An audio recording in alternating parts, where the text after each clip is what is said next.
Cos? Sí, Ya. sí. Y pruebas. Eso ahí para ahora. Entregando pruebas. Oye, ¿la mayoría de las pruebas que ustedes tienen se las entregan así igual que en este curso o las hacen hacer en clase? ¿Cómo son las pruebas que tienen que hacer? La mayoría son como en esta modalidad, como los profes no dan más tiempo durante el día para hacerlas, con un cierto límite de tiempo. De tiempo. Ya. Ok, bacán. Ya, entonces estamos hablando de conectividad. Conectividad, ¿qué dijimos que era? Que, bueno, o sea, la conectividad era súper importante porque en el fondo contrarrestaba este proceso de fragmentación, ¿cierto? De una u otra forma, el hecho de que ciertos ecosistemas, formaciones vegetales, hábitats o parches estuvieran fragmentados o desconectados unos de otros, representaba un problema bastante grande, sobre todo para los individuos o los organismos y las plantas que estaban, que ocupaban ese espacio, ¿verdad? Ese parche, ecosistema, formación vegetacional, etcétera, etcétera. ¿Verdad? Y eso era ¿por qué? Porque ocurría en términos en términos demográficos, se produce este fenómeno que se llama el vórtice de extinción. Y el vórtice de extinción consistía en, a ver, ¿en qué consistía el vórtice de extinción, chicos? Una cadena de como acontecimientos que llevan a la muerte digo, a la extinción de una especie.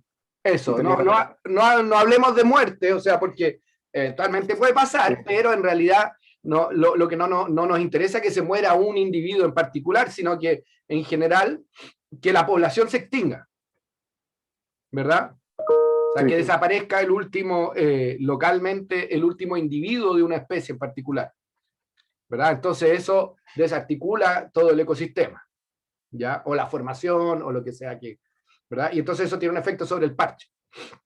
¿Ya? Pero resulta que, entonces, la conectividad es uno de los mecanismos, ¿verdad?, en que en realidad se aportan nuevos genes, se aportan nuevos individuos a una población y eso porque contrarresta este vórtice de extinción, que es una serie de eventos.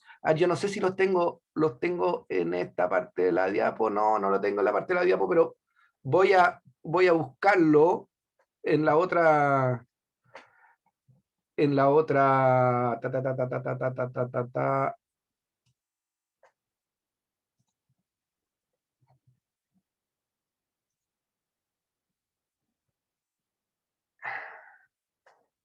Quiero que lo tengamos así súper claro.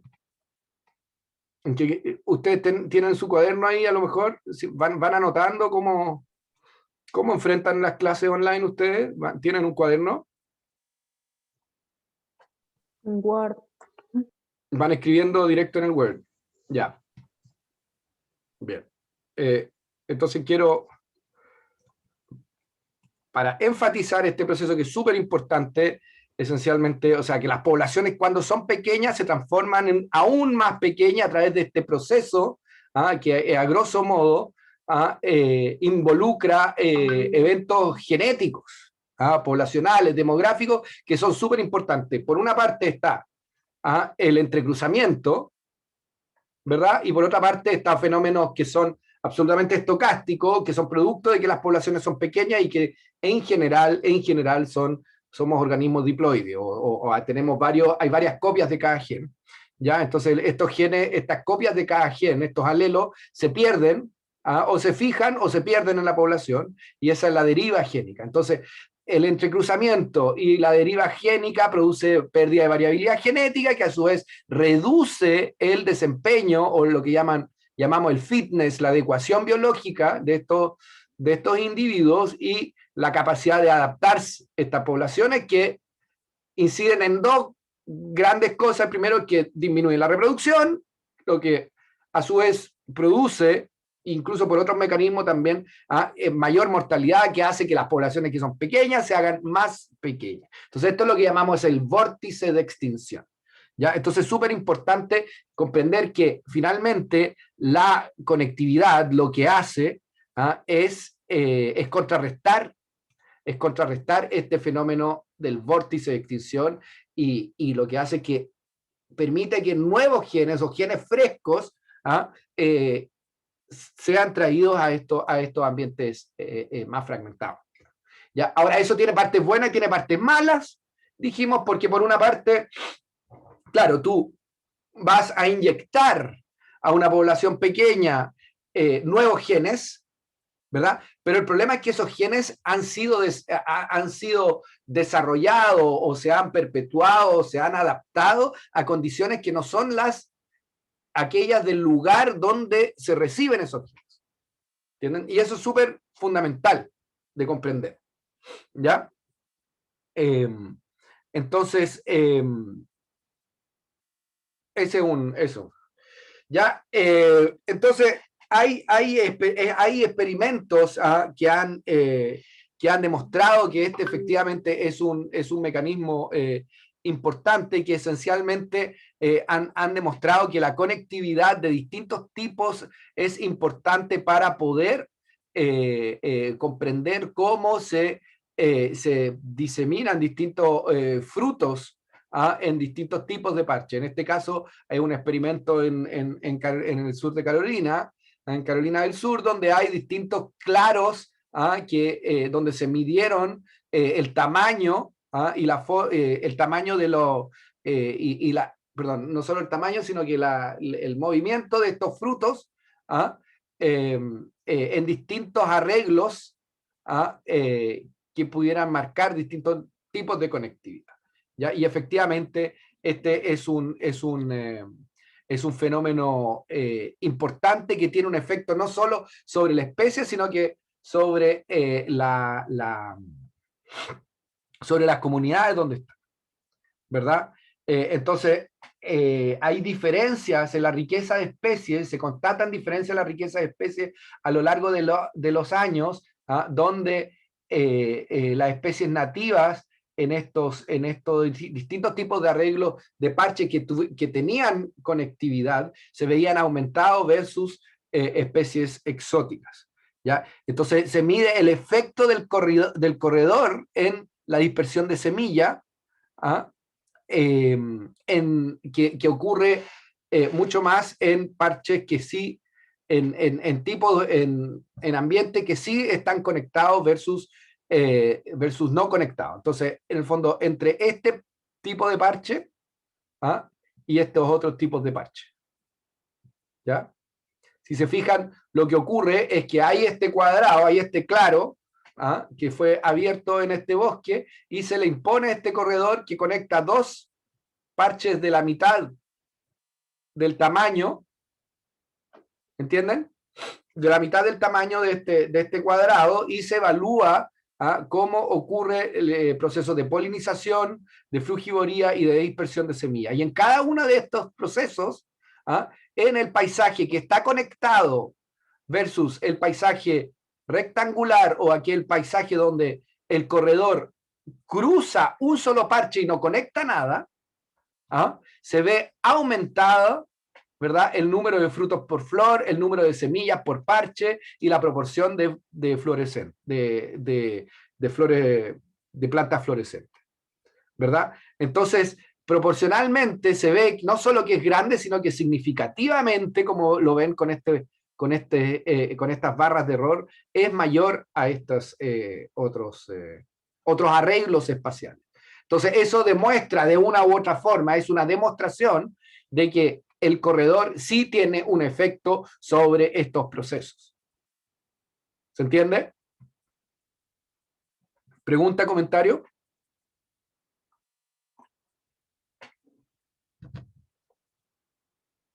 ¿No? ¿Me alcanzo a comer una galletita?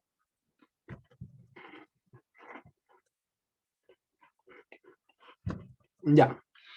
Entonces, surge inmediatamente la pregunta esta de, Ok, ya que tenemos este paisaje, ya, ¿qué es, cómo podríamos mantener un paisaje conectado o qué aspectos debiéramos comprender de los paisajes para asegurar de que estos procesos persistan, ¿verdad? Estos procesos como la frugivoría, etcétera, etcétera.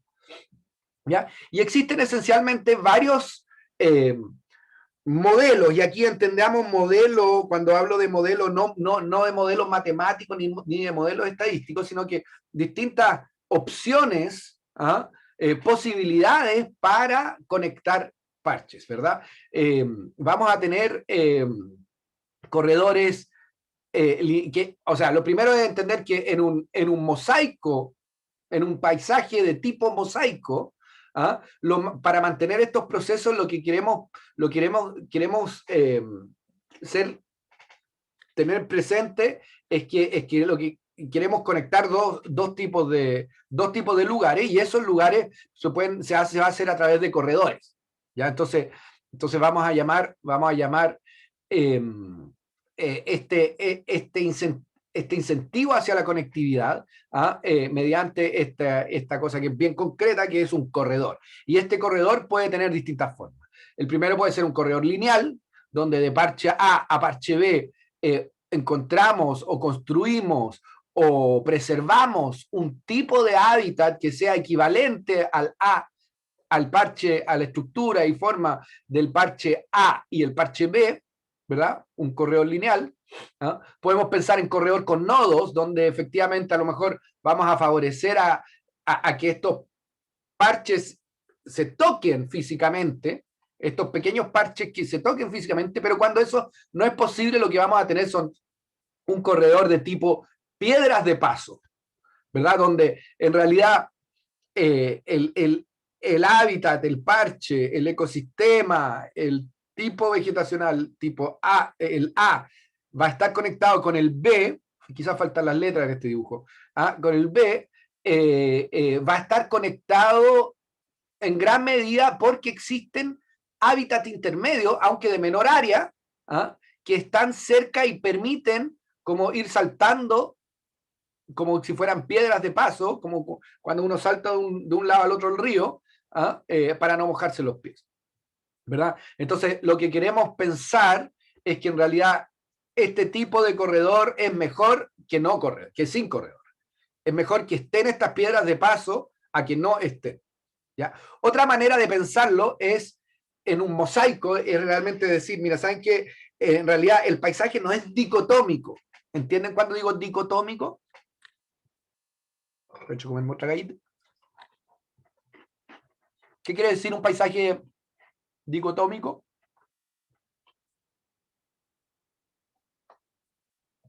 Vamos, chicos, que me voy a dormir yo igual. Hablen, hablen.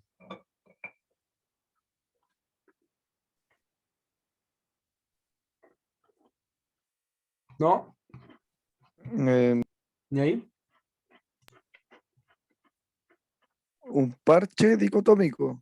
Un paisaje Corredor. Paisaje. dicotómico.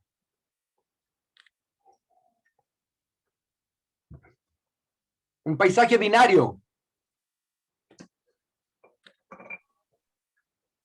¿Mm? Puede ser, profe, que ¿Heterogéneo? esté compuesto por dos, no sé si matrices o dos parches principales. Por dos calidades por dos tipos de parche. ¿Verdad? O matorral. O no matorral. Entonces, no sé quién intervino de recién, si la Javiera, no sé quién, pero alguien dijo habló de heterogeneidad. Y entonces cuando uno habla de un paisaje dicotómico o un paisaje binario, esencialmente es que reduce la heterogeneidad a dos clases, ¿verdad? O es parche o es matriz, o es bosque o es pradera, o es solo dos características, o es hábitat o no es hábitat, ¿verdad? De hecho, en este dibujo que está acá, este esquema, súper sencillo, o es matriz o es hábitat. Parche A, parche B, corredor, pero se ve que el café clarito, digamos, es de una calidad y la matriz es de otra calidad.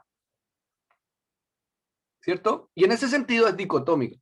Chicos, de repente yo me voy en la volada y uso a lo mejor un lenguaje que es muy sofisticado o muy enredado. No, no sé si es bueno eso, pero ustedes párenme. Yo igual puedo trato de hacer un esfuerzo para a lo mejor hablar más simplificado, pero si hay cosas que no entienden, palabras o conceptos, chicos, díganme, ¡eu! Loco, no sigas porque estamos perdiendo, porfa, ¿ya? Si ustedes no hacen eso, yo me lanzo, ¿no?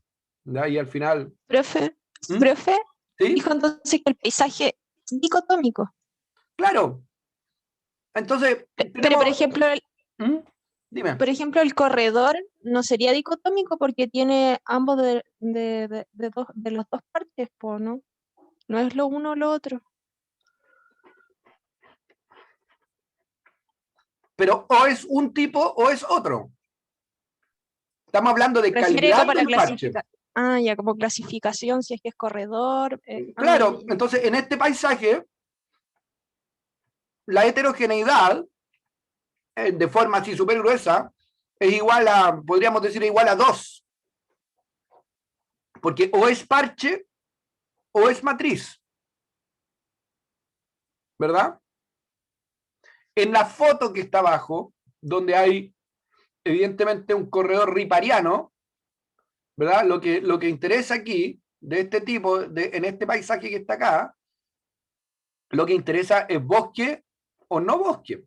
En este caso, plantaciones. Uso agrícola.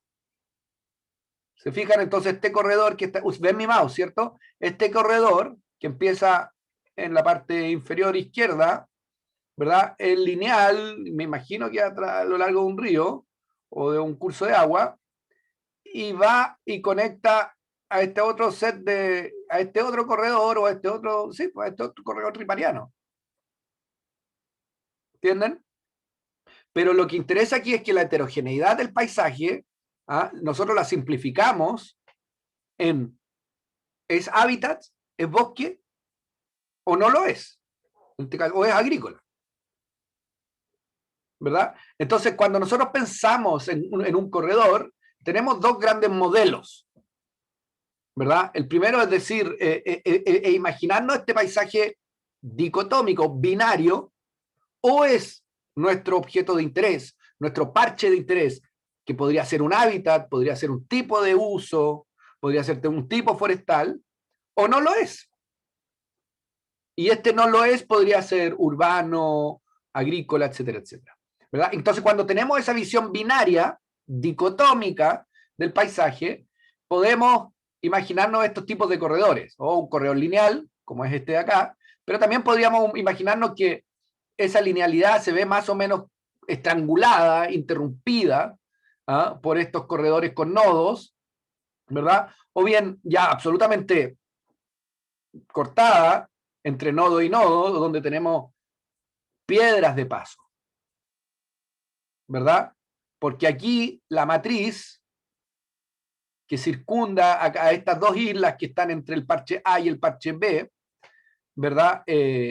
Nada, pues no hay conexión física entre un parche y otro. Esa es una visión, un paisaje binario. Pero podríamos decir hoy, ¿sabes qué? En realidad el mundo no es blanco-negro. Existe un mosaico de distintas calidades de parches. Y en ese mosaico, ¿verdad? Lo que ocurre es que para ir del parche A al parche B, en realidad no es necesariamente el paso, el punto más corto, sino que podríamos imaginarnos un corredor, ¿verdad? Que en función de la resistencia que te puede ofrecer el tipo de uso, sea más significativo, más sencillo, tratar de minimizar, por ejemplo, el parche verde y el parche azul, a tal punto de que en realidad nos conviene establecer el corredor de una manera más sinuosa, más larga que este caso, ¿verdad? Y significa hacernos cargo de que el paisaje no es en realidad blanco o negro, dicotómico, binario, sino que existe un mosaico de parches que ofrecen una resistencia al paso que es variable. ¿Ya? ¿Entiende?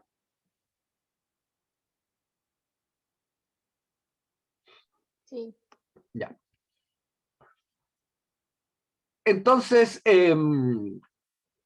entonces vamos ahora a definir corredor, ¿verdad? Que es un poquito más que conectividad, porque es la implementación de la conectividad, ¿verdad? Y vamos a decir que hay distintas definiciones, pero la primera es una porción del paisaje que permite el paso de una especie particular entre dos o más áreas, ¿verdad? Un área espacial explícita, diseñada, protegida o manejada para mantener la conectividad.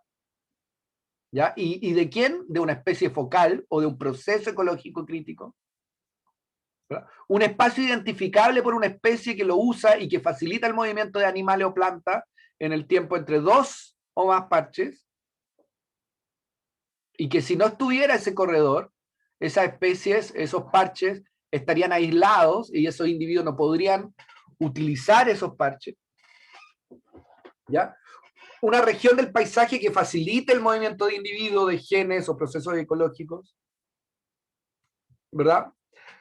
Un elemento lineal del paisaje que conecta dos o más parches de hábitat y facilita su movimiento. Entonces, vamos a decir qué son los corredores. Les doy el micrófono a ustedes. ¿Qué son los corredores?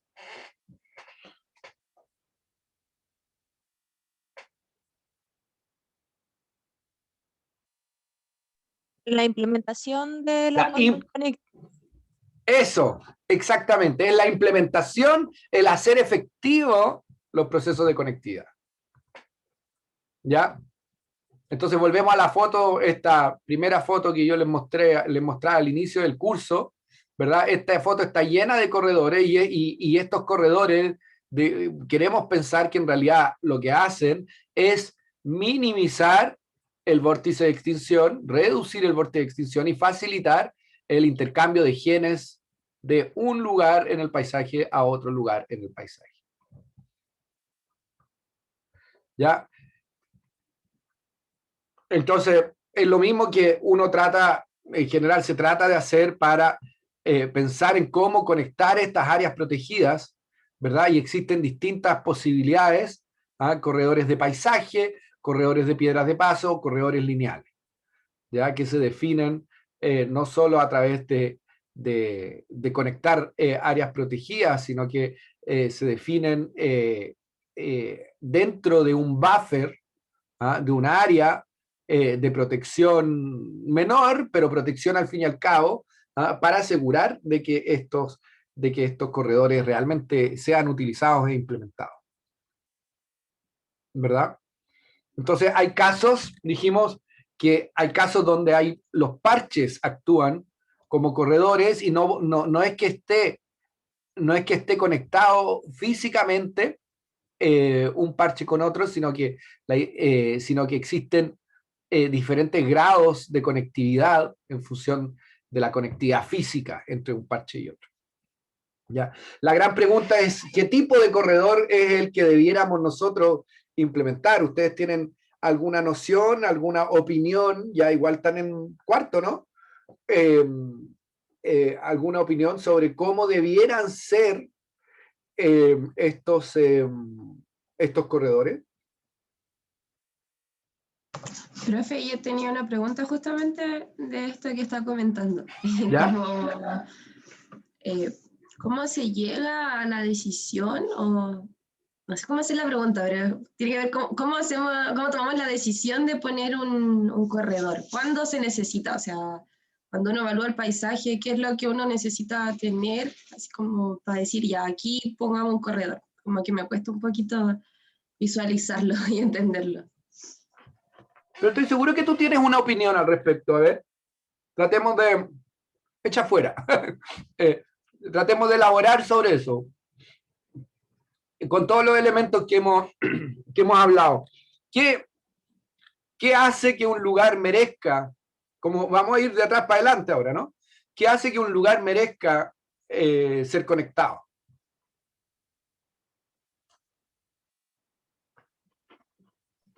depende de la especie, ¿no? O los objetivos que se quiera.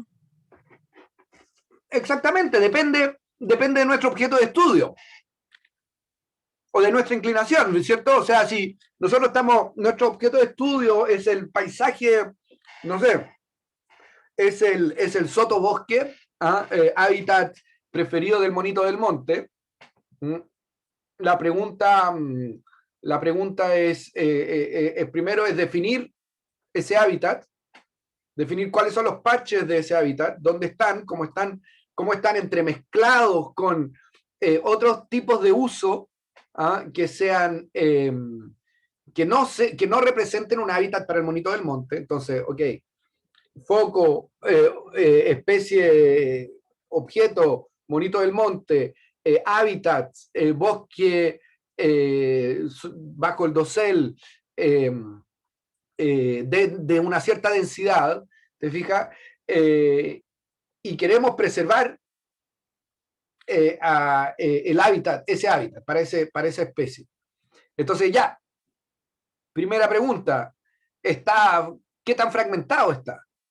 Podríamos irnos por ahí. Si tuviéramos herramientas más, ¿cómo se llama? Más genéticas, podríamos preguntarnos, oye, ¿cuál es la situación genética de estas poblaciones de monito del monte que están a lo mejor circunscritas a un espacio físico determinado?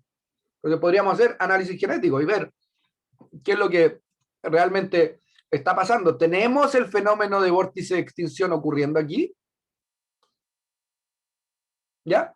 Y a lo mejor no tenemos ninguna de esas herramientas, pero creemos y estamos manejando y conservando un paisaje en particular donde sabemos que mientras más conectados o mejor conectados estén estos tipos de hábitats, de manera absolutamente inespecífica para distintas especies, debemos asegurar hábitat continuo, lo más continuo posible para los distintos lugares. Entonces, esas van a ser las decisiones, o sea, esas van a ser los elementos por los cuales nosotros vamos a tomar la decisión de construir o de promover o de proteger ciertos corredores. ¿Ya? Ahora, en términos específicos, no te puedo responder porque tenemos que evaluar si realmente, tenemos que poder evaluar si realmente aquella especie que es el foco de nuestro estudio está realmente más en peligro por la conectividad, por la falta de conectividad, que simplemente como está. Digamos que a lo mejor la fragmentación no es un elemento importante en su persistencia en el tiempo. Entonces, ¿contesto con eso a tu pregunta? Sí, profe. Sí, o sea, necesitaba como esa base un poco de la... Yo soy como súper así mecánica, como muy... esta es la base, para esto se utiliza. Entonces, la pregunta es cómo está siendo afectada la especie al final. Sí, la pregunta, exactamente, ¿cómo está siendo afectada? Exactamente, y en el caso de que la fragmentación sea un elemento importante en la persistencia de esas poblaciones, entonces, bueno, sabemos cuál es el antídoto. Disminuir la fragmentación. ¿Y cómo disminuye la fragmentación? Aumentando la conectividad. ¿Y cómo operativizas la conectividad? Estableciendo corredores. ¿Verdad? ¿Y qué significa establecer corredores? Finalmente. Habilitar como los espacios para que la especie pueda moverse. Exactamente eso, facilitar, aumentar la probabilidad de que una especie, si es que quiere y necesita, pueda moverse entre un parche y otro. O sea, facilitar el acceso de las especies al resto del territorio. Esa es la noción. ¿Ya? Ahora, si ese es el objetivo, ¿cuáles son las consideraciones que debiéramos tener? ¿Qué tipo de corredor debiéramos pensar? ¿Es posible pensar en construir, promover, facilitar el establecimiento de un corredor, de un tipo de corredor? ¿Sí o no? Yo diría que sí, siempre en la medida que sepamos, o sea, va a ser contingente, va a depender de quién va a usar ese corredor, finalmente. O sea, imagínense que un corredor para, no sé, para hormigas, para abejas, tiene que ser muy distinto a un corredor para osos, para pumas, para huiñas. ¿Cierto? Entonces la pregunta es, se transforma en algo como bien concreto, como algo que tiene mucha relación y relación directa con las características individuales, con las características individuales de los organismos que van a utilizar ese paisaje. ¿Verdad? Entonces, el ancho del corredor es súper importante, ¿verdad?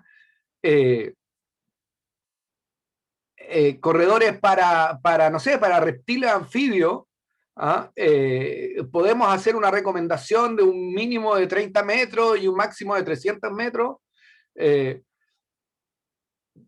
así sucesivamente. Un corredor acuático para especies acuáticas va a tener entre 30 y, no sé, y 70 metros, para pequeños mamíferos entre 60 y 100 metros.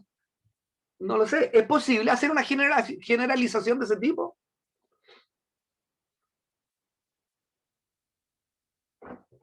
¿Qué opinan? Profe está preguntando si es posible como generalizar el corredor. Sí, o sea, ¿es posible generalizar las características de un corredor? Yo creo que no, porque como dice usted, depende de la especie. Tal vez como muy grandes rasgos, pero sí más específico no creo que se pueda. Claro. O sea, tiene que depender de quién se va a desplazar. Tiene que depender de quién se va a desplazar, pero sobre todo, no solo depende de quién se va a desplazar. Sobre todo hay que tener presente de que ese no es el único factor que es importante, sino que también es importante la forma del corredor, ¿verdad? Porque si es un corredor de piedra de paso, si es un corredor muy largo, ¿verdad? Tiene que ser más bien más estilo ancho, ¿verdad? Si es un corredor que no es continuo, que es de tipo de piedras de paso, de qué tan grandes debieran ser esos nodos o esas piedras de paso. ¿Entienden? Entonces, ¿Profe? ¿sí? ¿Y la capacidad adaptativa de las especies también influiría aquí o no? O sea, yo me imagino como una especie que no se adapte muy fácilmente, a lo Ya, mejor no. es interesante que lo plantees, porque creo que es una pregunta súper válida, pero, yo lo haría con una salvedad. O sea, antes de preguntarse si la adaptabilidad de la especie al corredor es algo relevante, tenemos que pensar un poquito en horizontes de tiempo. ¿Qué es adaptarse a un corredor? ¿Ya? ¿En cuánto tiempo me adapto yo a un corredor? ¿En qué término es importante adaptarse a un corredor? O sea, en general cuando hablamos de adaptación, hablamos con un horizonte de tiempo, pensamos en un horizonte de tiempo igual más largo, ¿verdad? Es posible que de generación en generación, sin pensar en tiempo evolutivo, pero pensando más que el inmediato en la vida útil de una especie, o sea, la vida activa de una especie en particular, podríamos pensar que en realidad,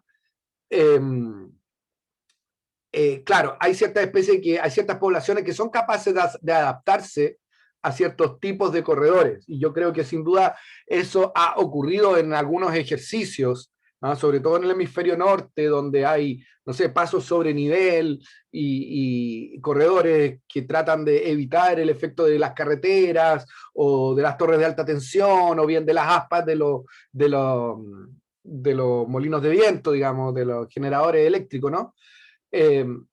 Pero hay que tener súper presente qué significa, qué es lo que estás pensando cuando piensas en adaptabilidad, en este caso. Genética en ningún caso. En ningún caso, porque estamos hablando de fenómenos mucho más, sobre fenómenos mucho más inmediatos. Mucho más inmediatos que una adaptación evolutiva. Profe, Sí. cuando hablan de corredores en términos para dispersión de plantas, ahí hay que hacerlo en función de, por ejemplo, si es que hay una planta que se dispersa por algún tipo de fauna, hay que hacerlo en función de la fauna. Sin duda, sin duda. Sin duda, o sea, hay que pensar de que si bien los corredores pueden ser específicos para cierto grupo de especies, en realidad nunca lo van a hacer como tales, porque ese grupo de especies interactúa con otras y muchas son dispersores para otras especies. Entonces claro, cuando tú aseguras, no sé, que ciertas aves puedan, o sea, que ciertas semillas que necesitan pasar por el tracto digestivo de ciertas aves tengan acceso a cierto tipo de hábitat como corredores, estáis asegurando indirectamente la conectividad de, no sé, los arrayanes o algún otro tipo de plantas que requieren eso, digamos. Entonces, sí, efectivamente, no son tan específicos como uno piensa a primeras que debieran ser. ¿Ya? Entonces, dijimos que hay algunas, o sea, es súper difícil poder destilar, terminar con un set finito, chiquito, de características generales que debieran tener los corredores. Sin embargo, dicho eso, es importante también darnos cuenta de que existen algunas relaciones generales. Y en general, lo que sabemos es que el ancho del corredor aumenta con el tamaño corporal de los organismos, ¿verdad? Un corredor mientras más angosto y para una especie de gran tamaño va a ser poco utilizado. Eso lo sabemos, ¿verdad? En general, mientras más grande la especie para el cual está diseñado estos corredores, debiera aumentarse el tamaño corporal hasta un cierto umbral, ¿ya? Donde ya en realidad el ancho del corredor ya no tiene tanta importancia. Lo mismo ocurre con el largo del corredor. Un corredor que sea súper largo y angosto va a tener menos efectividad o tiene menos sentido que un corredor largo y ancho. O sea, tiene que haber cierta proporcionalidad, ¿ya? Cuando estos corredores están inmersos en una matriz antrópica, dura, fuerte, dominante, quisiéramos que mientras mayor efecto antrópico hubiera, el corredor fuera más ancho, porque eso produce más resiliencia y más posibilidades, más probabilidad de uso de esos corredores, ¿ya? Y luego, mientras más nos demoremos en cruzar ese corredor, mientras más tiempo requiere, debiéramos considerar un ancho mayor, ¿verdad? Otro elemento importante a considerar en el diseño de corredores es la redundancia. O sea, si es que nosotros tenemos dos áreas o dos paisajes sensibles, como se ponen en este dibujo, que necesitamos conectar y queremos establecer un corredor de movimiento, lo más probable es que si nosotros le decimos, oigan, ¿saben qué? Es el caso típico, yo no sé, un ejemplo absurdo. Yo entre mi casa y donde tengo mi lavadora que está en el patio, hay otra casuchita afuera en el patio, donde está mi lavadora, yo en algún momento puse unas piedras para no echar a perder o para no dejar y embarrarme los pies en invierno. Y resulta que las piedras las puse así como un caminito bien bonito, así que da una vueltecita. Al final, como siempre voy apurado a la lavadora, Paso por el medio y no las uso. ¿Cierto? Estoy seguro que ustedes están llenos de ejemplos de ese estilo también. Entonces hay que pensar en la redundancia, en distintas posibilidades de acceso de los distintos zonas sensibles que quisiéramos conectar. Profe, Entonces, ¿a qué se refiere con distintos... sensible? Perdón. Sí, dime. Di, ¿A qué habla. ¿A qué se refiere con sensible? Bueno, son paisajes críticos que nosotros quisiéramos, parches críticos que quisiéramos conectar. Es una manera de ponerlo más bonito, ¿no? O sea, tú quieres conectar este con este otro. ¿Ya?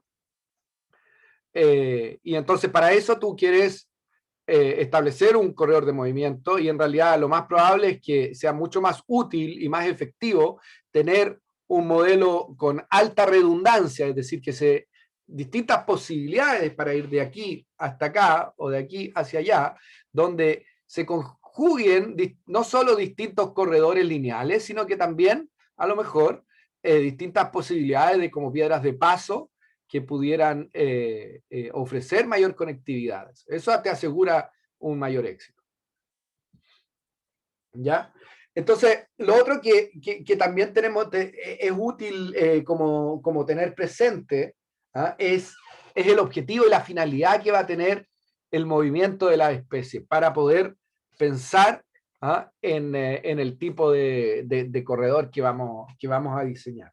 ¿Ya? Y esto es importante pensarlo a distintas escalas espaciales. Entonces, vamos a definir 1, 2, 3, 4 escalas espaciales importantes. Primero es cuando a una escala local, a una escala de recursos, después a una escala de hábitats, ¿verdad? Donde el hábitat es aquel espacio donde yo desarrollo mi vida diario, donde los organismos desarrollan su vida diario, una escala de mosaico donde hay un conjunto de estos parches de hábitat. Si se fijan, esta es una ordenación jerárquica, ¿no? Este está dentro de este otro, y los parches de hábitat están dentro de los parches en mosaico, digamos, y estos conforman una región más grande. Entonces vamos a decir que existen dos clasificaciones, una de Johnson y otra de IMSS, que justifican y dicen cuál es la estructura espacial que está detrás del uso de estos paisajes. Entonces, de estos parches, perdón. Cuando el parche de recurso significa más bien la búsqueda de alimentos dentro del parche, ¿verdad? O sitios de forrajeo, como lo llama IMSS, después un poquito más moderno. Entonces vamos a decir que en ese caso la estructura espacial corresponde más bien a la distribución, a cómo se distribuyen el recurso, el sustrato en el paisaje. Luego, a escala de hábitat, ¿verdad? Dentro del ámbito de hogar, del home range, el ámbito de hogar de los organismos, vamos a ubicar estos distintos parches, y eso en términos más operativos, IMSS describe finalmente que esos son procesos de búsqueda de parches como para proteger, defender un hábitat, asegurar el bienestar de la manada, de las hembras en ciertos tipos de organizaciones sociales dentro de estos organismos. ¿Ya? Y en general, las estructuras espaciales que van a ser relevantes en el proceso de selección de hábitat va a ser la configuración de sitios de protección o factores como más locales en la topografía que permiten justamente desarrollar estas características. Y luego vamos a llamar como dispersión a una escala ya un poquito más superior, todos estos procesos que tienen selección en la búsqueda de ámbitos de hogares, ¿verdad? Donde existe una distribución de parches, existen los organismos hacen una selección, una búsqueda activa de las características del paisaje que le van a permitir seleccionar estos ámbitos de hogar, y eso lo vamos a llamar procesos dispersivos. ¿ya? Y finalmente, a nivel de región, los movimientos van a ocurrir, los vamos a llamar migraciones, donde tú exploras, utilizas, distribuyes tus genes a través de, a lo largo del el rango geográfico, ¿verdad? Y esto responden a estructuras espaciales que son más bien que están asociadas a barreras de macroescala, de gran escala en la topografía del lugar. ¿Ya? Entonces, cuando pensamos en la finalidad, en el objetivo de asegurar la conectividad a través de un corredor, es súper importante tener presente estos procesos, ¿verdad? Vamos a definir un tipo de corredor, que es el corredor de trayecto, ¿ya? Que es aquel tipo de corredor que es necesario para conectar los recursos por la especie en la escala de su ámbito de hogar. Entonces, vamos a decir estos que están acá, ¿ya? En esta fila. ¿Ya? Va a facilitar los movimientos importantes para la supervivencia diaria, ¿ya? Y esto, por ejemplo, los corredores riparianos son un caso específico en eso, ¿verdad? Vamos a definir entonces corredores de dispersión, que son aquellos usados como vías en un sentido no para desarrollar tu movimiento diario o para alimentarte, sino que para poder distribuir, ¿verdad? Como estábamos viendo acá en esta tercera fila, ¿verdad? Poder distribuir y evaluar los distintos ámbitos de hogar donde se encuentran otros individuos de tu misma especie. Finalmente están los corredores de migración, ¿verdad? Que son aquellos corredores que permiten el cambio en distintas épocas en búsqueda de estos otros tres procesos anteriores, ¿verdad? El gran ejemplo clásico son el movimiento de los grandes movimientos en los grandes parques nacionales en el este de África, ¿verdad? Donde se mueven elefantes, tigres, ¿cómo se llama? Ñu y todos estos otros grandes mamíferos, ¿verdad? En general, los corredores de migración son corredores muy grandes, muy complejos de establecer. ¿Por qué? Porque requieren de la intervención de distintos actores que participan en ese tipo de paisaje, ¿verdad? Tanto distintas aldeas, siempre de vez en cuando se escuchan en las noticias cómo los elefantes destruyen todo al paso, aldea, cultivos y personas, digamos, cuando migran los elefantes de un lugar a otro y la verdad es que les da lo mismo si hay algo construido o no. Entonces, son corredores que son muy complejos, no solo de diseño, sino que de manejo, porque transgreden normalmente los límites sociopolíticos dentro del paisaje. ¿Ya? Los corredores de migración finalmente también son usados, mira, está súper mal esta diapo, son usados como vías en un sentido para moverse de un área de reproducción. Estas son los distintos corredores de migración que se han definido para el hemisferio norte de América, ¿verdad? Y son indispensables para mantener la diversidad genética entre uno y otro. Hay un profe en ciencia, el Juan Navedo, por ejemplo, que estudia, que hacen trabajos muy lindos donde estudian las migraciones de las distintas aves estas que vienen desde Alaska a estar en las playas de Chiloé. Y justamente lo que se busca ahí es tratar de establecer, comprender y, bueno, manejar, no sé cuánto se maneja, pero por lo menos de comprender cuáles son esas vías de movimiento estacional. ¿Ya? Entonces, el establecimiento de estos corredores es importante pensarlo,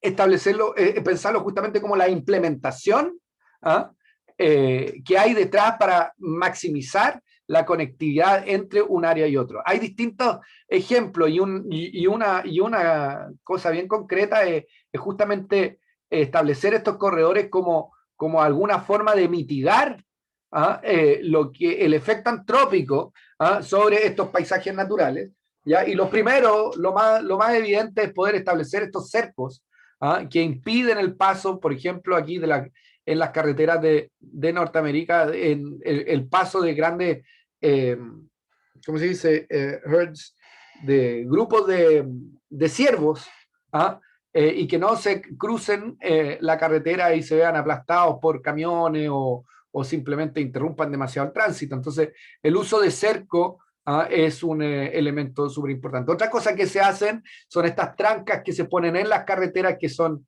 estas, esencialmente son trampas donde los animales, las vacas, los ciervos quedan atrapados aquí. Entonces, rápidamente ellos aprenden a no pisar estas rejillas que son suficientemente grandes como para que pongan el pie y queden atrapados, y finalmente esto se impone como una barrera donde sí, ok, tú puedo pasar con mi auto, pero hacer pasar una vaca, un caballo, no es tan evidente. Estos hoyos, estos agujeros que se ponen en los bordes de las carreteras también tienen esa finalidad. Existen también pasos inferiores donde, sobre todo para el acceso de distintos tipos de crustáceos o distintos animales menores, digamos, más pequeños, puedan pasar, ¿ya?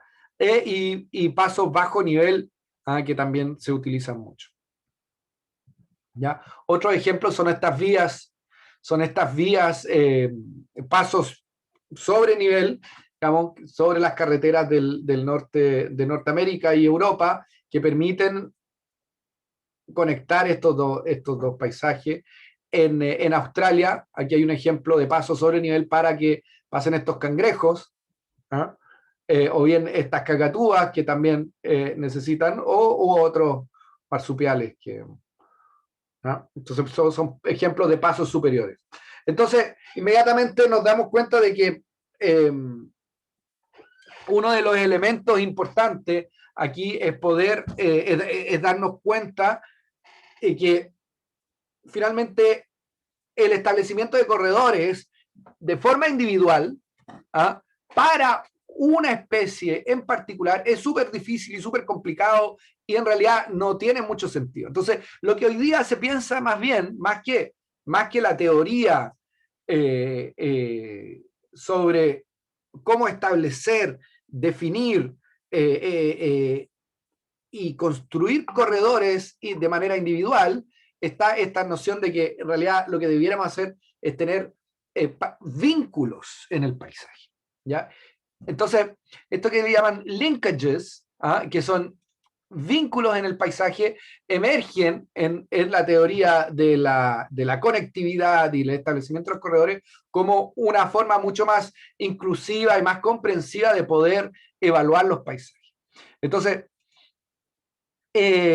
estos vínculos muchas veces se utilizan como sinónimo de corredor, y técnicamente se refiere a zonas, a regiones mucho más amplias que facilitan la conectividad para poder conectar y facilitar el paso no solo de una especie objetivo, sino que de un grupo de especies, ¿ya? Entonces son multipropósitos, ¿ya? Así, por ejemplo, existe la iniciativa de corredor del jaguar, donde que se ha pensado, se trata de implementar, por lo menos, a lo menos en teoría, que trata de conectar distintos ambientes donde se ha comprobado la existencia de jaguares en el neotrópico, ¿ya? Yo les puedo decir que yo, que estudié en esta parte de acá arriba, también habían jaguares en Nuevo México. ¿Por qué? Porque toda esta parte también pareciera ser hábitat de jaguares, digamos. Y entonces, esta es una mirada trata de proveer una mirada a la conectividad, si bien para una especie focal, pero a súper amplia escala. Imagínense estas zonas verde clara, estos corredores de jaguar son súper amplios dentro de la Amazonía.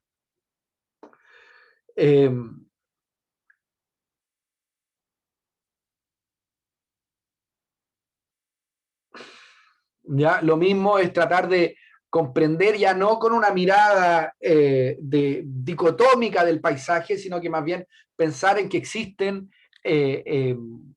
una superficie análoga a algo que sería como un paisaje de resistencia, donde existen ciertas características que, si bien hacen que este hábitat no sea necesariamente un corredor per se, sí podría eventualmente ser utilizado por una especie para transitar entre un hábitat y otro. ¿Ya? Existen distintas iniciativas y distintos aproximaciones para poder hacer esta situación. Ahora, la construcción de un corredor va a depender, como que estamos con un poquito en la hora, pero quiero terminar rápidamente. La construcción de estos corredores, el diseño, va a depender mucho sobre la especie, ya lo hablamos, o un grupo de especies, pero también sobre el nivel de degradación. Entonces, lo que se ha descrito es que el tipo de vínculo que vamos a preferir, ya sea en un hábitat de tipo mosaico o en un hábitat específico para una especie en particular, va a depender del grado de perturbación que tiene este paisaje. Entonces, en paisajes que son poco perturbados, vamos a preferir un hábitat en un hábitat de tipo mosaico, vamos a favorizar, o sea, perdón, el hábitat de tipo mosaico va a favorecer especies que son más bien tolerantes a la perturbación, ¿verdad? O bien va a favorecer a especies que son muy móviles o que tienen rangos de uso del hábitat amplios, o bien a comunidades y procesos ecológicos en desmedro de especies que a lo mejor son intolerantes o intolerantes a la perturbación. Entonces el hábitat es más bien para este tipo de especies. Y así se lee esta tabla. Entonces, para hábitats específicos, los corredores de tipo piedras de paso versus corredores de hábitat van a ser justamente preferibles para especies que son tolerantes a las perturbaciones o que tienen amplios rangos de movimiento versus corredores de hábitat para los cuales son más bien focalizados a especies que son intolerantes a las perturbaciones. ¿Ya? Ahora, cuando el hábitat, el paisaje está más bien perturbado, lo que vamos a decir es que es un poco el contrario. Que los corredores de piedras de paso son más bien, van a favorecer especies que son tolerantes a las perturbaciones y que son muy móviles y de amplios rangos de movimiento versus hábitats de corredores que van a pasar más o menos lo mismo. ¿Una pregunta? ¿Sí? En el caso de los ríos, ¿cómo se consideran ellos? Que me imagino que son como hábitats y corredores. Bueno, la verdad es que en el caso de los ríos yo te diría que es un ejemplo como simplificado de lo que está ocurriendo. ¿Por qué? Porque un río, si bien un río es muy probable de que tenga una heterogeneidad mucho mayor a la que nosotros somos capaces de entender, de conceptualizar, en estricto rigor, o sea, pasa una cosa. El río tiene un fuerte proceso de advección, o sea, hay una direccionalidad de cómo se mueven la materia y la energía dentro de un río. O sea, la cabecera del río, que tiene la mayor energía potencial, ¿verdad?, mueve sus elementos río abajo, ¿cierto? Entonces, las intervenciones que nosotros hacemos, los humanos, de los ríos son o interrumpimos el flujo para poder utilizar esa energía, o bien lo degradamos, ¿verdad? Entonces, o interrumpimos los ríos o bien los achicamos. Entonces, no sé hasta dónde todo esto que yo le estoy diciendo, y sería interesante que lo pensáramos y lo conversáramos, aplica en esas condiciones. ¿Ya? No sé, en realidad. No sé. Así, y para hacerlo más chistoso, ¿cuál era tu pregunta al respecto? ¿Ah? O sea, pensemos en los ríos en esos términos y refraseémonos la pregunta. ¿Cómo deberían ser los corredores o los paisajes, los vínculos en sistemas, en redes hidrológicas? ¿Cierto? Yo creo que es más sencillo. Esencialmente hay que dejar que los ríos puedan fluir. ¿Ah? Porque hay una heterogeneidad mucho mayor a la que nosotros somos capaces de ver, en el sentido de que hay organismos que usan el río tanto en su cabecera como abajo, en distintos niveles o en distintos estadios de su vida. Pero en general las perturbaciones que nosotros le hacemos son de ese tipo, por lo menos en estructura. Después están las contaminaciones, etcétera, etcétera. Pero ¿contesto a tu pregunta? ¿No? Sí, o sea, como que sirve para pensar un poco. Uh-huh. Sí. Ya, me falta poco, pero dejémoslo hasta aquí para que no nos mareemos. ¿Sí? Antes que termine, ¿nos puede dejar algún paper de referencia que hayan sido hechos en Chile? Como por ejemplo de fauna y flora nativa. De conectividad. Sí. Ya, voy a mirar bien en la lista. ¿Vieron la lista? ¿Viste la lista del curso? ¿De los papers? No. Ya, hay una No la he lista. visto. En el curso hay una donde dice textos. A ver, déjame mirar. Ah, no, mira, las tienes, no tienen acceso. Pues sí tienen acceso. Estoy mirando en el... En el seguidor no aparecen. O sea, al menos a mí no me aparecen lecturas. Hay una parte que dice textos, ¿no? Lecturas. Y sí, se las tengo apagadas. ¿Tú estás en conservación? Sí. Ya. No, Aquí, o sea, dice textos, dice métrica, ecología del paisaje, sí, interdisciplina. las voy a... Están ahí, pero no las puedes ver.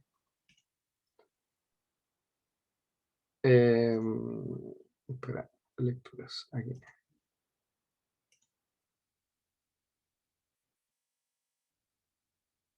Ahí está. Ahora, la actividad, ahí hay una lista de artículos por área. Mira,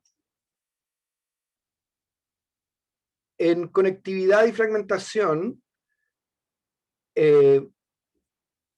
para Chile tengo poco. Habría que buscar y tratar de agregar cosas ahí. ¿Ya? Hay un paper sobre la conectividad del guanaco.